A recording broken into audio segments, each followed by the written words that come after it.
Broadcasting live from Hobbit Hole on the plane of Middle-earth. This is TapTapConcede. Welcome, everybody, to TapTapConcede. My name is Graham. Joining me is Nelson. What about second podcast? And Kathleen. We haven't even had first podcast yet. That's true. This is first podcast. Yes, today we're going to be talking about the roadmap for 2027 that was announced at MagicCon Amsterdam. But first, of course, I want to remind you that everything we do... wait, hold on. I did it in a weird order that time, and I've short-circuited my brain. This show's brought to you by Card Kingdom. There we go. CardKingdom.com/LRR. Tell them we sent you. Ask for a button. There's a new batch of buttons their way. I don't know if they're going out yet, but they should. They might be by the time you're hearing this, actually, now that I think about it. Tell them we sent you. They'll send you a button that says a funny thing. They're also just a great place to buy your Magic cards. Like maybe the Hobbit. How about that? Get some Hobbit cards. Honestly, some very cool looking cards from this set. Wrap those cards up in the best sleeves you can buy. Dragon Shield. Use the code LRRMTG5 to get yourself 5% discount on Dragon Shield. And most importantly, everything we do here at Loading Ready Run is brought to you by you and your support of our Patreon or by becoming a member on this YouTube channel. We really appreciate it. Thank you. So, MagicCon Amsterdam was, oh gosh, almost 2 weeks ago at this point. I think almost 2 weeks ago. Okay. I think. We were not at the preview panel because I think we were doing our Chaos Draft during that exact time. But they announced a whole bunch of stuff for 2027, basically everything that wasn't Universes Beyond. I thought they would maybe let us know which the first set of the UB sets they've announced at SDCC, which is also just around the same time. Oh, yeah. But that didn't happen. But maybe there's a different big, other IPs, gathering, celebration, forum, or whatever that they're going to do it at. Because we know that they're not in Universe Magic sets. Yeah. So there's other IP holders that have stake in the product and probably a fair bit of say. Mm-hmm. So, maybe, if it's... I don't know if it's like the Street Fighter set. Probably not. That's probably not going to be it. But maybe they'll do it at Capcom Worlds or whatever, that sort of thing. But it's a lot of them. We know there's more Marvel sets coming. So then it was SDCC announcement, but that didn't happen. That didn't happen either. Though we are recording this on the Friday of Gen Con weekend. So and I know there's a lot of Magic folks at Gen Con, so maybe they're announcing something this weekend, but I don't know. I want to say though, if we get an announcement just before you've seen this, so if we're immediately out of date on not knowing what any of these UB things are, and one of them gets announced at Gen Con, that's probably good news because so far the sets that tie into another game, I'm thinking Final Fantasy, have been real bangers. That's true. I'm excited to see more of Magic cards, but comboing with another game. That's a really good thought. I will say though that by not announcing any Universes Beyond as part of this big announcement that they did, the vibes were immaculate. Nice. Everybody was really happy all weekend. Yeah. The internet seemed pretty happy too, to be honest. I wasn't in Amsterdam, but catching these spoilers through various little snippets here and there, and it just seemed oh yeah, this is all a bunch of good news. This is well done. Yeah. The only thing they could have done better is be 4 in-universe sets and 2 Universes Beyond. Yeah. I mean, but I will say, it is a 6 set year, so we've got 3 Universes Beyond to contend with. But everybody was we got a look at 3 very variable sets, but they all looked very cool, really cool art and everything. We're going to go into it. But yeah, everybody basically looked at that and said, well, there's something for everyone there. Everybody was excited about stuff. It was really cool. And what is interesting is that it feels like the release cadence of Magic from 7 years ago. Yeah, it's great. If you literally just pretend that the UB's not there, it's oh yeah, this is about how often they used to release. That's wild. You're so right. For the longest time, we had the 3 set blocks. Yeah. And you get a full one of those each year, although it was broken up. And then it was something on the weird year. in the summer. And then in the summer, it was some years. Core set. Many years it was a core set. Sometimes it was a goof set instead. Yeah. And some years it was a bonus little set. But whatever it wasn't as impactful as these other big 3 launches. And so it's 3 sets to think about for the year. Magic players are very comfortable with that. Yeah. Yeah. Everybody was just looks cool was the overwhelming sentiment at MagicCon Amsterdam was like, I saw it and I liked it. And so we'll get to the sets in just a moment, but just briefly, the other stuff that they talked about on their sort of like 2027 roadmap, 4 MagicCons, which is cool. They did do 4. Hell yeah. I want to say like 3 or 4 years ago they did 4, and then they've been on 3 for a little while, but we're back to, I don't know, I guess full strength, I guess, for that. Yeah. So Detroit, February 26th. That'll be a chilly weekend. But we went to Detroit once for Midwest Media Expo. Way back in the day. For a convention that very kindly brought us out to Detroit, and it was really nice. It was weird seeing like an entirely empty skyscraper. That was odd. Yeah. Detroit's been doing their best.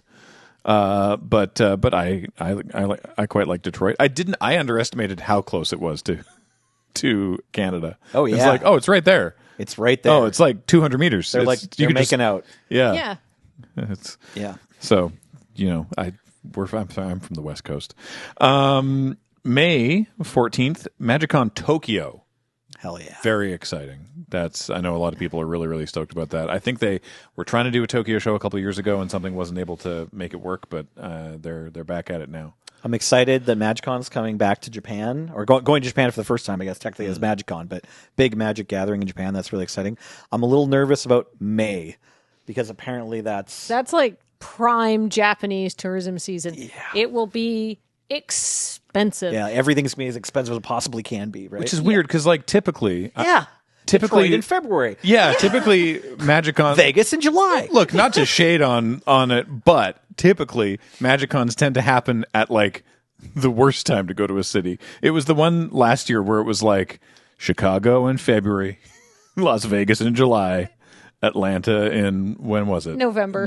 That one wasn't so bad. Yeah. That one was okay. They can't all miss, right? It was still really, or September was Atlanta? It was really September. humid. Yeah, it was September. That's right. But I will say, in Magic's defense, MagicCon is an event where you go to stay inside all weekend. The weather is less relevant to people attending MagicCon. That's true. That is true. Right. But yes, it is always like the worst place to see a place except for, but I would say that they've actually nailed the absolute worst time of year to go to Japan, because it will be the most crowded and the most expensive, which is to me the things I like the least when I have to travel somewhere. Being I should say and also, expensive. because I know that people will be asking, because we're talking about MagicCons, we don't know our MagicCon schedule for 2027. When we do, we'll let you know. We certainly hope to be at one or more of these. Yeah, I don't foresee. I don't know. MagicCon Japan might be a big ask for us, because I don't think we have a significant I want to put that out into the world. I want to put that into the audience. world. We're not making any promises, but we would like to attend all these MagicCons because we love attending MagicCons. I go to Detroit. Exactly. Sure. I mean, I'd go to any of them. But keep going. Sorry. Those are the first two. August 27th, back in Las Vegas. That's what we're used to. Yeah. August in Vegas, no worries. And then December 3rd. December MagicCon. Pretty rare. December MagicCon, back to Amsterdam. Oh, okay. Yeah. Amsterdam, I guess, has been working out great. There was like there was 3 in 4 years or something. They said there was like 17,000 people there. Yeah, it was huge. Oh, wild. Okay. And super. But I will say, Amsterdam is a great location because it's on the ocean. So it's nice to it's got a nice climate all year round, not too hot, not too cold. And also it's really, really, really cheap and easy to get there from the UK. Right. So when we were in MagicCon, because we were just in Amsterdam, so many people coming over from the UK, like a huge contingent of people coming and Ireland. From the UK and Ireland, and like obviously the tons rest of people, mainland Europe. It's pretty easy. Tons of we met people from every country of Europe essentially. However, but like a very strong contingent of people coming over from the UK because it's a nice and affordable place for them to go. Right. It's sort of like their Vig. Yeah, Amsterdam's it's a little bit, right? Yeah. There are aspects. Sorry, the Dutch. This is Amsterdam is lovely. There's like a 10-block cluster in the center of downtown that feels, in terms of their attitude towards tourists, feels like Vegas does. Right. When we go to Vegas, and because it's the part that's like, hey, what's up, British people? Check out these vices that you can't legally do in England. We've got Big Loud. You can do them here. You want to have sex. You want to do drugs. Yeah. You want to eat just tons of candy. You want to get really drunk. You want to eat tons of candy. You can do all of those things. All four at the same time in this one seat. Yep. So yeah, that's an exciting bunch of MagicCons. We certainly hope to see you at one or more of them. We don't know when we will know whether we're going, but we'll tell you. If you saw us at MagicCon this year and you enjoyed seeing us at MagicCon and they give you any kind of feedback thing, please leave I really enjoyed, I like the Loading Ready Run event, or I enjoyed meeting Loading Ready Run, because that kind of stuff actually does help us, get invited back to these things, right? Mm-hmm. No joke. Yeah. One other thing that they announced on this that wasn't a Magic set was in June 18th in Minneapolis is the Magic Limited Championship, which is exciting. It's not quite a Pro Tour, but we'll say an almost Pro Tour level event, but specifically for Limited. And actually, the Pro Tour that was at MagicCon Amsterdam, the top 8 was draft. That's right. The first time they've done that in years. It was a decade so or good. Something, right? It was great to watch. The games were fun. I love Limited, obviously, so I'm biased, but boy, it was excellent. If you're kind of outside of this world and just enjoy watching casual podcasts and listening to us talk and stuff, in the Magic world, for the most part, since the beginning of the Pro Tour, since the beginning of, intense competition for high stakes, it's typical, it's not like a rule or anything, but it's typical that the pros, the best players in the world, love playing Limited. They generally love draft. Draft is the format with the most appreciation from the top players in the game. Not as a hard rule exclusively or anything, but the trend. And for a long time, it was okay, we have to let them play a certain amount of draft at the Pro Tour because that's what they want. So we'll split it back and forth. And then eventually Wizards was no, these tours need to sell these cards. We need to make sure that everybody plays constructed decks so that the customers, the rest of the Magic playing public knows which cards they want to buy and are excited to go try them and stuff. And now they've come back in this current era of the Pro Tour that kind of spearheaded initially by William Jensen, right?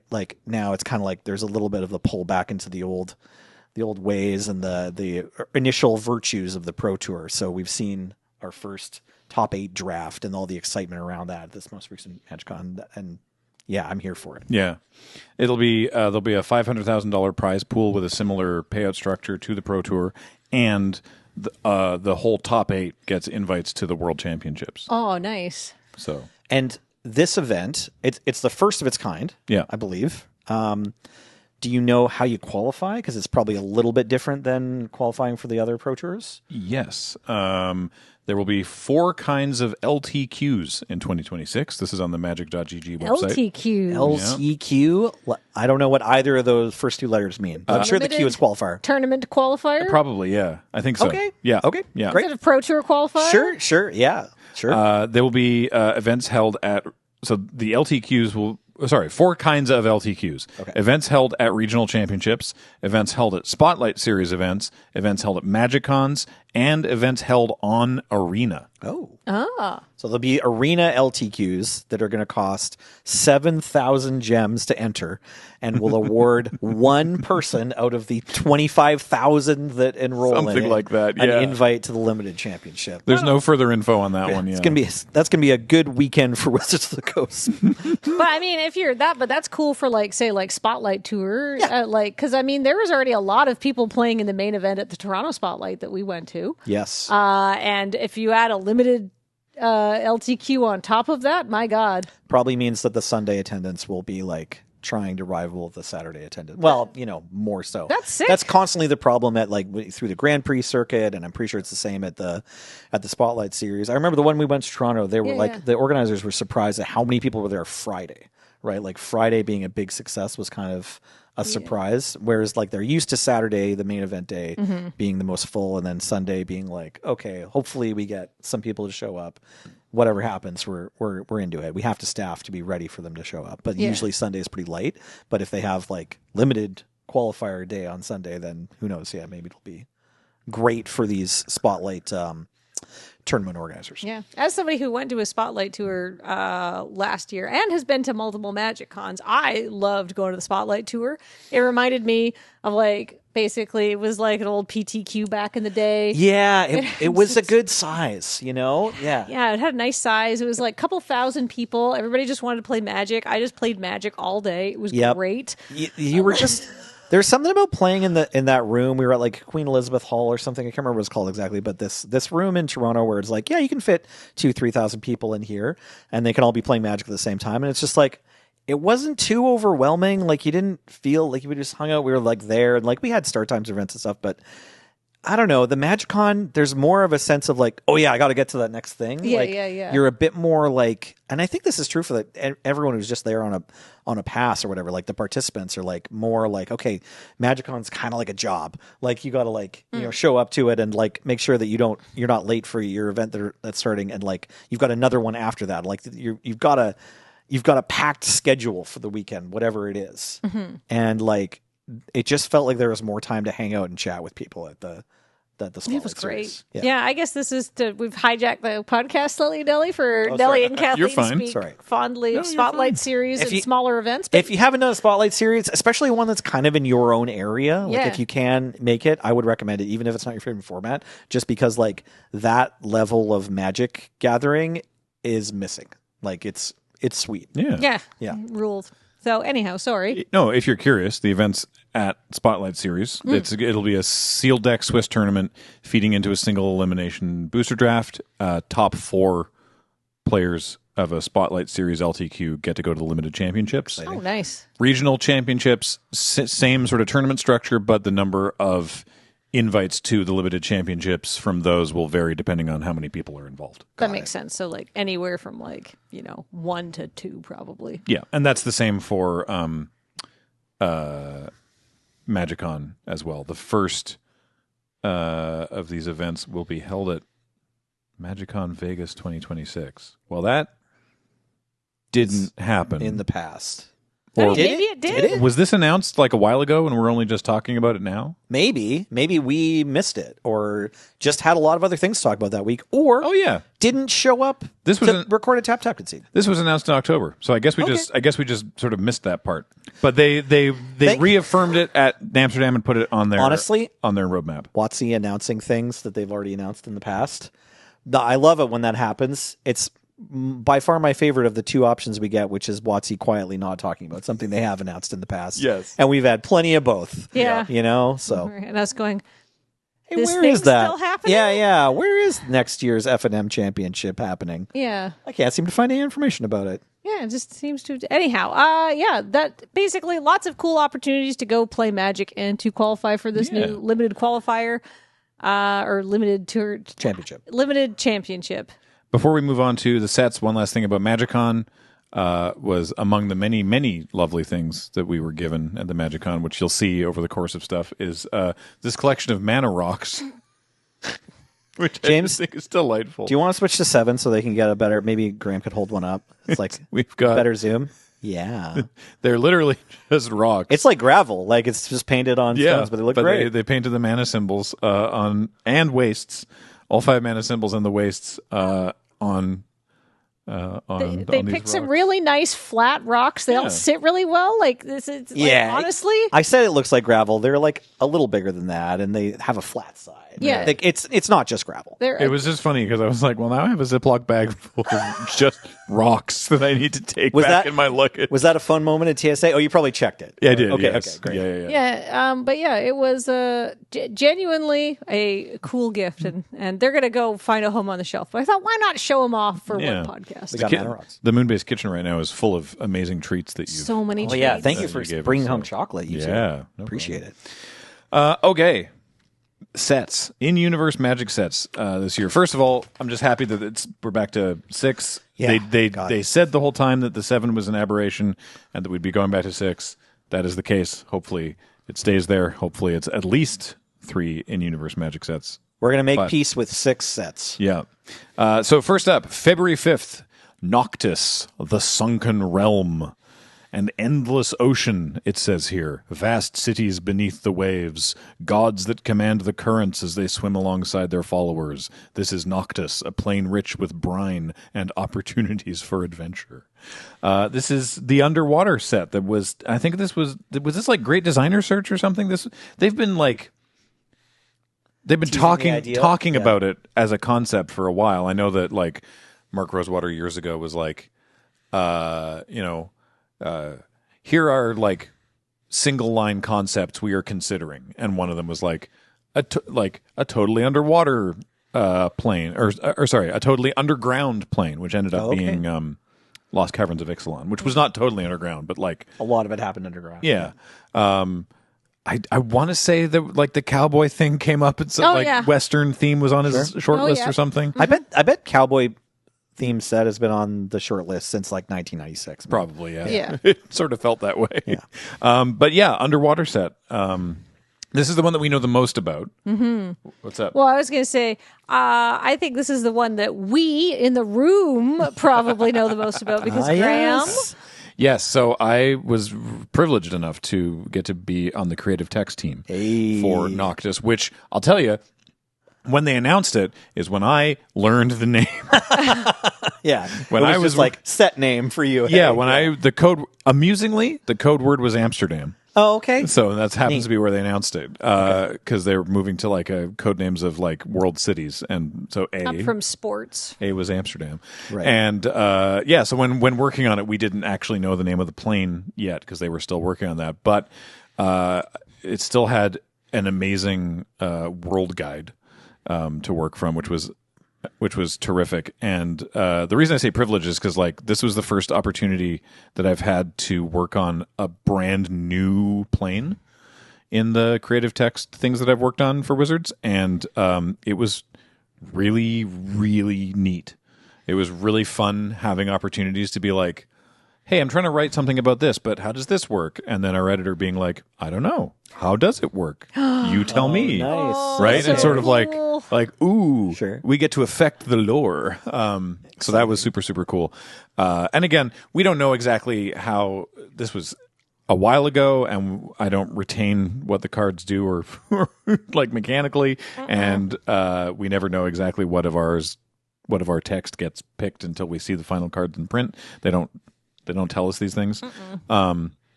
And so I'll have more to talk about on that later, except to say the set rips. Okay. I think that's fine to say, is that this set is so cool. And I am really, really, really excited for people to see it because it was super, super, super fun.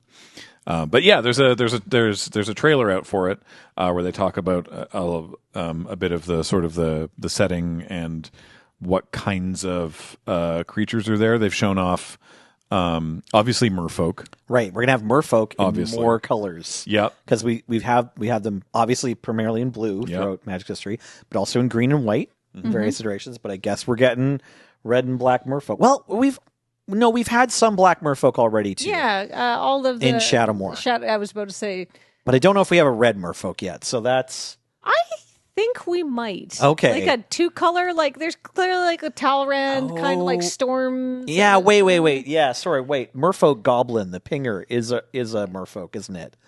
That's not the name of this card, but it costs 1 red. Sorry, I'm just remembering now. We already have a red merfolk, but not very many. You know, This is frantically on Scryfall, I'm sure. yeah. For 1 red and 1 blue, you can get a 1/1 merfolk goblin from like Invasion. Yeah. That taps to deal 1 damage to any target. It's actually like one of the best pingers because there's no downside. Like you don't have to hit yourself as well or anything. It only costs 2 mana. What's this card called? I always forget what it's called. It's really ugly. Like the art is fantastic, and like the face of this thing, like I've forgotten its name, but I have not forgotten its face. Look at that guy, Razorfin Hunter. Way to go, Jeff Easley. You nailed it. Yeah, I feel like Thanks, I'm James. taking 1 damage from this guy. Yes. The first time you look at this incredible painting, you're like, ew. And then the next few times you're like, oh, they cooked, actually. They got me. So they've said there's merfolk, seals, like seal people, judging by the art, homerids, Wow. Let's go. and it says here, a few daring humans. Okay. Ooh. Yeah. Right. And from part of an article I read, they were like, the humans all have to wear breathing apparatus or whatever, It's like, I guess the world of Noctis has a surface and an atmosphere. It doesn't necessarily have any land that's outside of the water. But I guess there's some humans. I don't know if they're native or what the deal is. Maybe they're planeswalker humans. Right? Secret lair. Secret lair Kevin Costner with gills. Who's down? That would be amazing. The thing I want to touch on so far, like probably the most important thing is the like lore aspect and the yes, we're going underwater for a whole set of Magic, and that's new and different and has been built up and kind of exciting. But perhaps unsurprisingly, or like paired with it, maybe equally in importance, is that there's not going to be any creatures with flying, and instead they've introduced a different evasion mechanic. We don't know anything about it, or at least the rest of us that aren't Graham don't know anything about it, and we're not going to talk about it now, which is fine. But I'm just curious and excited for that. Like flying, we recently did a podcast series about all of the mechanics in Magic, and I don't want to spoil it. If you haven't watched it, we had a good time. Go see it. But I'll just say flying is very important, and like Wheeler and I agree on that. Yeah. And like flying is just like so core to Magic that it turns out this is the first set they've ever dropped that has no flying creatures in it. No flying creatures. That's what they said in the no, but Mothership like article. this the first time there's never been a creature with flying. There's always creatures with flying. It's core. you're so right. It's crucial to Magic because if you take flying away, then there's tons of ground stall games, right? And like even if you look at the other evasion mechanics that are common, Menace and Trample, Menace you can deal with by just like trying to match the number of creatures your opponent's putting out, and by handling attacking still as a way for your blockers to kill their creatures. And Trample just becomes this arms race of who has the most toughness and power. But flying is more delicate and interesting, where it's like, okay, I'm going to play a flying creature. It's allowed to be smaller because you can't block it, And so just the texture of the game is what you're familiar with. Like it's flying is crucial to the experience of Magic. It's one of the reasons that you like Magic so much, because of flying creatures. Mm-hmm.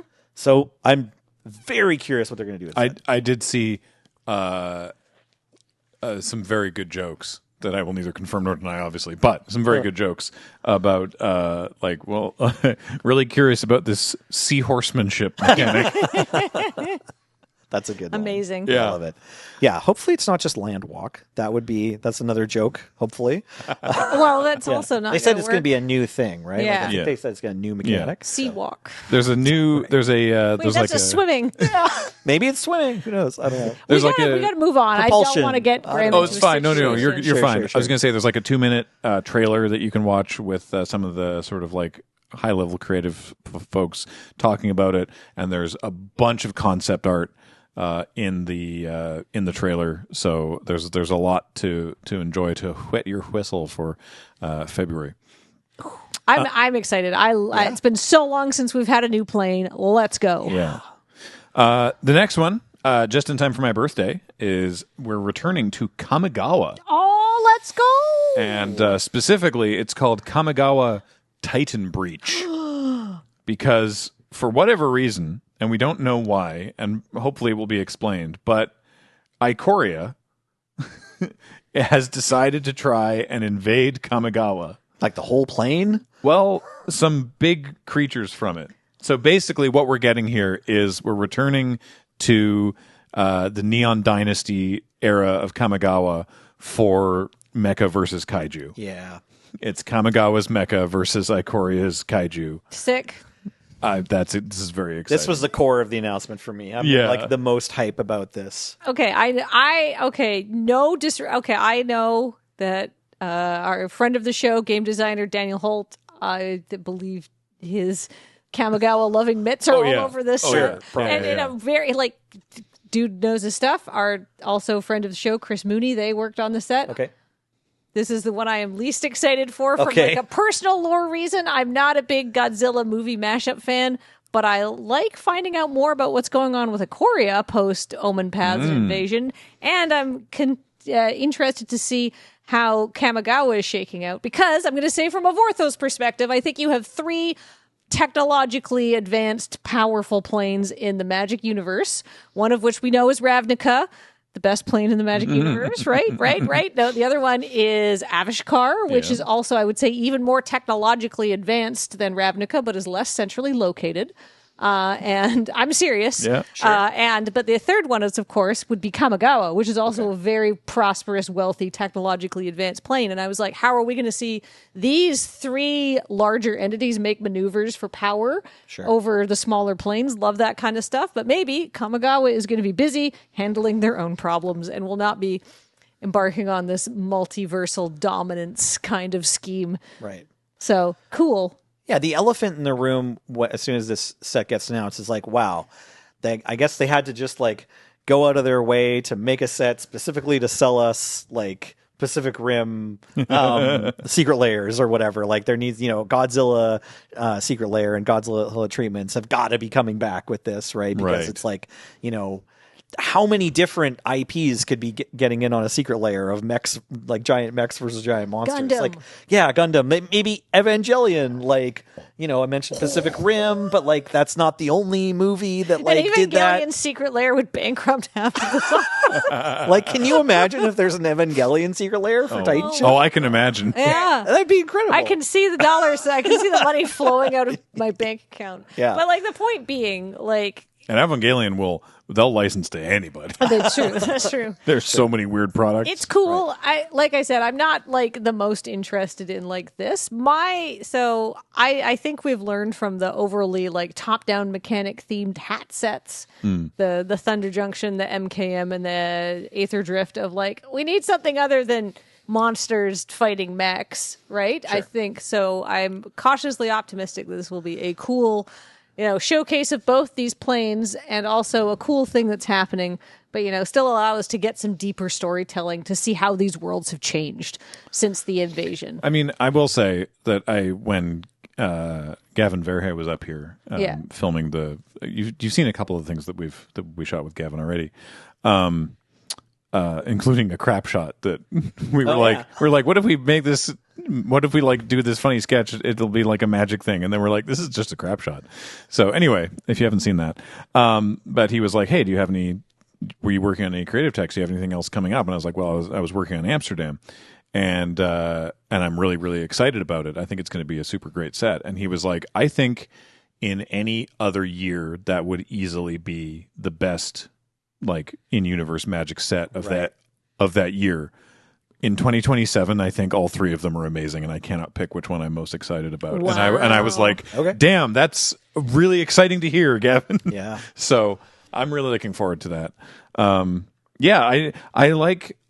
hopeful for something that puts me in mind of like Rise of Eldrazi. Okay. Where it's like there's the world has to come together and it's kind of bleak. Well, or just really big creatures. Sure. Yeah, or there's just really big creatures. Battle cruiser magic. Yes, the so-called battle cruisers, just the big creatures. I'm excited to see what our friends on Kamigawa have been up to, because like it seems as though not a lot of time has passed since Neon Genesis, right? Mm-hmm. Like maybe some of the same actual living beings will still be there. This will be this is kicking off the arc after we finish the Jace is having a villain arc that we're concluding with Reality Fracture as well. Yeah. So I literally have no idea. Okay, there could be a time jump. Could be hundreds of years. Could be thousands of years. Who knows? Whatever could story, be 10 years. Whatever story is starting next is beginning with Noctis. Yes, correct. Gotcha. Yeah, okay, it's the beginning of a new arc. All right. Well, at least Boseju's still there and looks the same in the poster, so like there'll be some familiarity. So that's true. I'm excited to catch up with Kamigawa. Like, me too. Kamigawa was just like, a lot of people's favorite set from the last 10 years. Yeah. And I'm right there. Can't wait to see what we see. I'm excited to see how the giant mechs stack up against the Monster of Ikoria. And like you, I think you sort of alluded to this, but I want to spell it out in layman's terms. Like, I'm interested to find out if what's going on with the event of Titan Shift is just like using the Omen Paths, like if it's just like a big Omen Path incursion, or if there's some other kind of, invasion, some other kind of planar interaction happening, because in Magic's like deep history, there was something called the Wrathy overlay, where like one plane kind of like tried to just move in and take over another one. And I wonder if there's like a callback to that happening or something similar, or a third thing. I'm just curious what the Titan breach is exactly. So Yeah, that's cool. Those 2 or 3 things are like motivating me a lot to get excited for the set. Yeah. That does seem very, very sweet. Yeah. I look forward to. There's also a short trailer out for Titan Breach that again has like also some concept art, but like even less. As we go through these, there's each of the trailers shows less and less of the final product, as you would expect. So that one's on June 4th, just in time for my birthday, so that's fun. But the last one, October 1st, is this is fascinating because it's like a return to a plane we've been to before, but also like a new plane. This is the one I, as a Vorthos, am the most excited for. Yeah. So this is Zhalfir. Can I tell people why this is relevant? Yes. Okay. So, as we know, Teferi is one of the greatest and most powerful people in the multiverse. He is basically, he's a planeswalker. He's an old walker. Basically, he was around when Urza was around. He went to like the Tolarian Academy. Like all of that things. And when we were getting ready for the very first Phyrexian invasion, or maybe the second or whatever, but a long ass time ago, basically, Zhalfir was the most advanced nation, although I guess it was technically called Jamura back then, was the most advanced nation in Dominaria. And Urza, being horrible, was like, yeah, Zhalfiran soldiers are the most fearsome and the best, so they're going to be the front line against the Phyrexians, and they're going to, take really heavy losses. And Teferi was like, excuse me? No. And he phased out Zhalfir so they would miss out on the Phyrexian invasion. But he had a little oopsie-whoopsie boingo and left it stuck, phased out. Right. And it stayed there for a really long time. And in fact, when they're trying to figure out how to defeat the Phyrexians the second time, and we need to figure out the Urza Silex, and Saheeli makes a filigree Silex, she figures this out because they send Teferi back in time with something called the Temporal Anchor. This is Dominaria United. Sorry, right? Yeah. Sorry, I should have prepped a little bit more on No, this. you're good. We're giving you the drunk history magic explanation here. I feel like this is, I'm going to say, 8 out of 10 accurate. You can let me know in the comments below what I forgot or got wrong. Teferi, definitely long-time magic story component. Yeah, but anyhow, they sent Teferi back in the time, but then he got lost in time, but then he comes to on Zhalfir. Okay. Right? And he's like, oh my God, I'm finally back. And everyone's really mad at him because he's lost them in time. But like no time has passed. And then the conclusion of the Phyrexian arc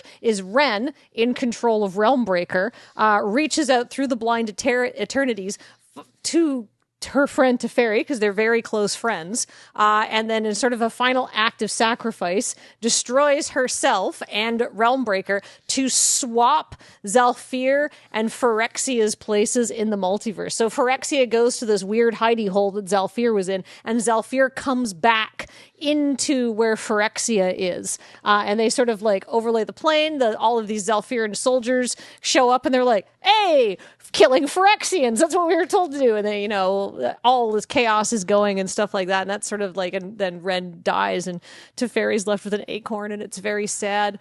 And when you say Phyrexia, you mean like New Phyrexia. New Phyrexia. So in a way, in October, we're going back to Mirrodin. Exactly, yeah. Right? And that's where the Five Suns come from. So going back to Mirrodin should get you excited. Some of the art, something Kathleen was so excited, something on the shelf fell over. Yeah. Some of the art that we've seen from the set Zhalfir is like the plane of Zhalfir, and like the creatures and peoples that we would have seen way back in Mirage and Visions, but now on a plane with the 5 colored suns of Mirrodin. It's pretty cool. Unfortunately, this is the thing. Like I know all about this because it's just from like a lore point of view that I'm like, oh my God, I can't wait to see what's going on. Right. And like see how this resolves and stuff like that, and see what it's like there post Phyrexian invasion and stuff like that. It's so cool. However, we don't really know anything about it, but we've seen absolutely gorgeous concept art. Yeah. It just looks so cool. Again, there's a little trailer. It's pretty little,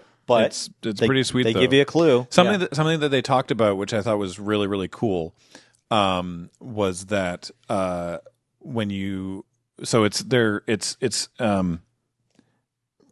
Afro fantasy, right? And we've seen with most recently and most famously with the Black Panther movies, we've seen Afrofuturism, right? But this is distinct from that. This is Afro fantasy, and they were saying that like there's not a lot of this, Right. like there's actually very little of it, and so we realize that Magic is going to be one of the most publicly accessible examples of it with this set. So we had to make sure we got everything really good. And so they brought in a bunch of people. Like, the art is gorgeous. It looks so cool. But basically they were like, we got to nail this because, like, for some people, we will be their first example of it. Yeah. Which I appreciate that they appreciated their sort of responsibility there. Yeah, they've learned through trial and error that, like, you know, the developers of WotC are like an important space for representation. Yeah. Right? So it's great to see that growth. Yeah. Mm-hmm. And so I mean, again, some of the concept art, and I mean, not even concept art. I assume that some of this is actually art that goes on cards, but I don't know. That's but true. some of the art that we've been seeing is just spectacular for all three of these sets. What I like about the Zhalfir art is that it's obviously sunny. Sure. I mean, But it hard seems, to avoid. But it's like bright and colorful, and it looks so unique, and it's really cool. Like, I don't know, it's a really cool looking set.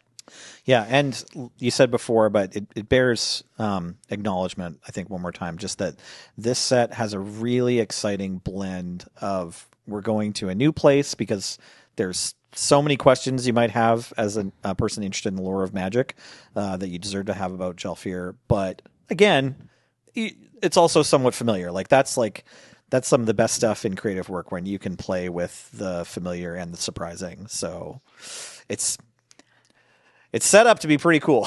Yeah, it's honestly banger year. Yeah.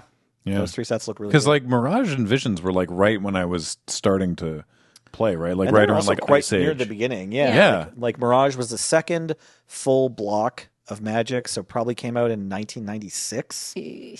Yeah. Like, This as it is was way like, before I started playing. yeah. So the 94 saw the first expansions, and then 95 was like some more expansions, and then I think in like fall, or maybe it was even September of 95, we started getting the block start push with Ice Age. So Mirage should have come out I want to say either fall of 96 or 97. I want to say 96. James, are you checking me? When did Mirage come out? it was October 96. Nice. Hell yeah. Couldn't tell you what I had for breakfast, but Mirage came out in October of 1996. So you should 31 years later, Yeah. 31 years later. October 2027, going back to Nice. Zhalfir. Honestly, I am pumped. Yeah, Yeah. absolutely. These three sets look really cool, and I'm stoked that they're getting a fourth MagicCon back on the tour. Yeah. Limited championship sounds sweet. The thing we didn't mention about the limited championship, sorry, I kind of said this. So there's an implied thing where it's like, oh, exciting. There's a different path to qualify. So maybe more new pros will emerge. Maybe you're watching this and you've won a couple drafts online and you're gonna go and make it to the limited championship. It's like, but then I also said that like the established pros like limited is their favorite thing. So I'm guessing Good luck. I'm guessing the roster of the limited championship is going to look extremely familiar if you follow the pro tour, because it's like, yeah, all the best players in Magic probably want to be there, even though the payout is 500,000 instead of $1 million or whatever it is. Like, just the chance to go and play high level limited and get paid all weekend. Like, the established pros love that. Yeah. But it's still sweet that it's happening. Yeah. There was one other thing that they announced. They announced a couple other smaller things. There was a bunch of secret layer stuff, but there was one other like set that they announced, which was the next mystery booster. Yeah. Yes. For the 4 MagicCons that are happening, Yeah, right? exactly. Mystery Booster Commander. Yeah. Okay. Not Mystery Booster 3, Mystery Booster Commander. In the same vein as Commander Legends and Battle for Baldur's Gate. Yeah. So they're 20 card packs, just like the previous limited Commander sets that we've seen. It's a bunch of reprints, and there's 59 new cards as well. There was one. Actually, do you have this one, James? There was one that they showed off at the event in Amsterdam. There's a rule breaker. There's a new otter, right? Well, there was a couple. Sorry, Okay, the one I'm couple, thinking of is Joven and Chandler. Joven and Chandler. I saw this yes. art. I thought it was just like fun splash art or whatever. Speaking of Incredible. blasts from the past. I hadn't seen this yet. Yeah. So it's 2 red for a 3/3 human rogue of Joven and Chandler, both from Homelands. Homelands, baby. These guys are scumbags, by the way. Yeah. They're smiling at you, but you don't want to be in the room with them. No. Whenever an artifact is put into a graveyard from the battlefield, put a number of +1/+1 counters equal to that artifact's mana value on Joven and Chandler.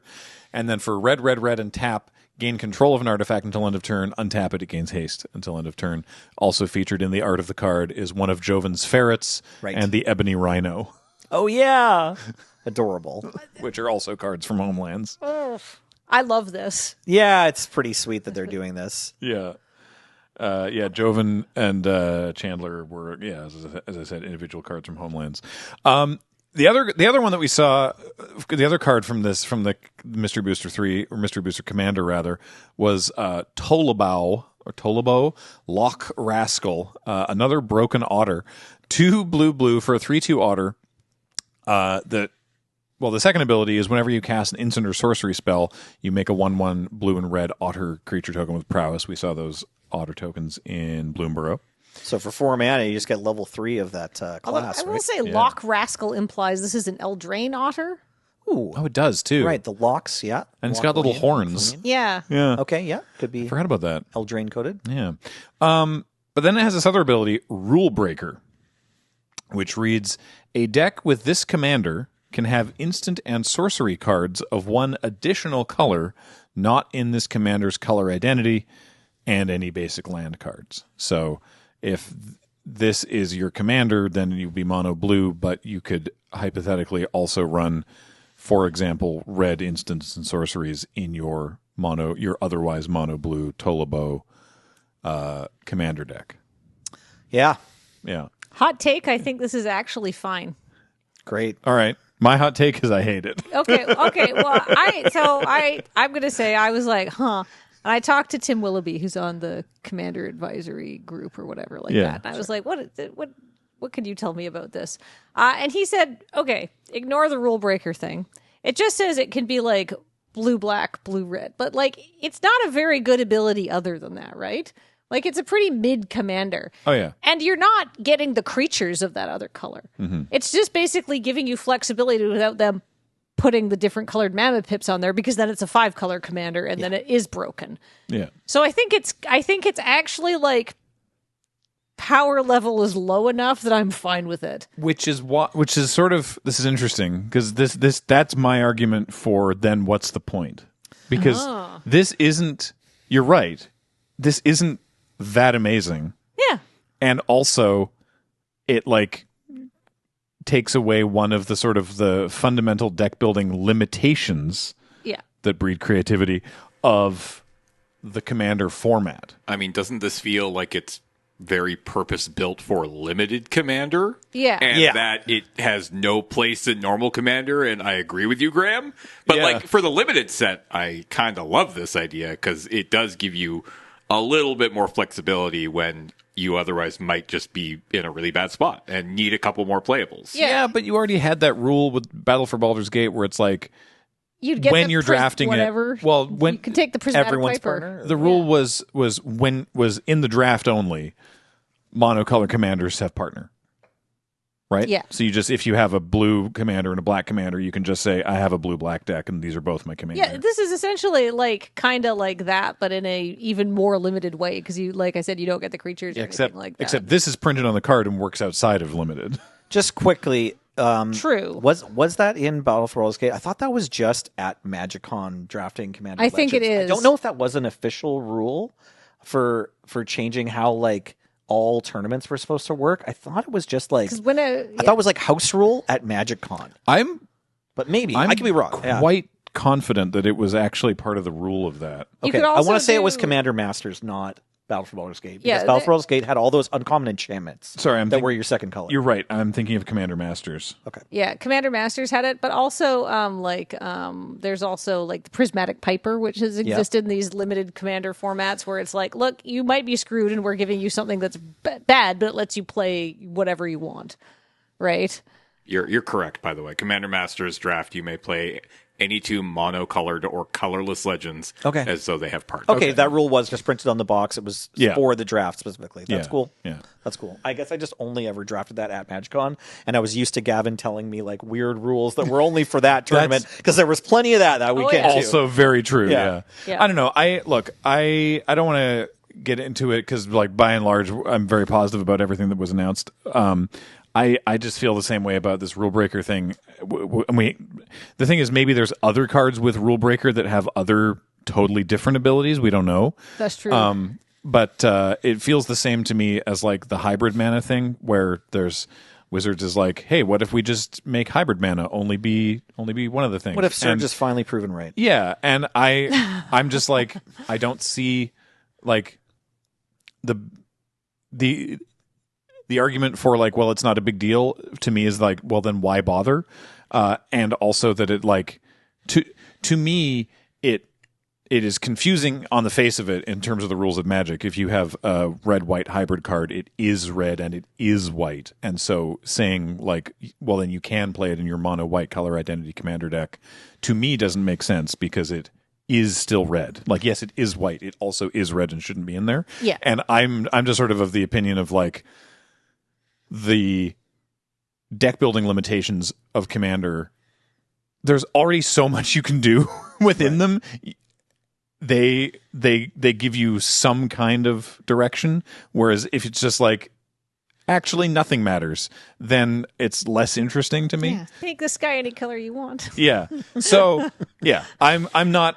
I agree that that otter is not itself that particularly interesting or powerful, but then I'm like, well, then why? Because I don't see the benefit to doing it. But my only take here is that like I cannot bring myself to be like super emotionally invested in this. No, I'm not emotionally invested in it sorry, all. Nelly, you were no, saying. it's okay. Just that content creators are obviously going to have a field day. Like like everyone on the internet, every Magic player, every Commander pod is going to have an opinion on Tolabao or however you say it.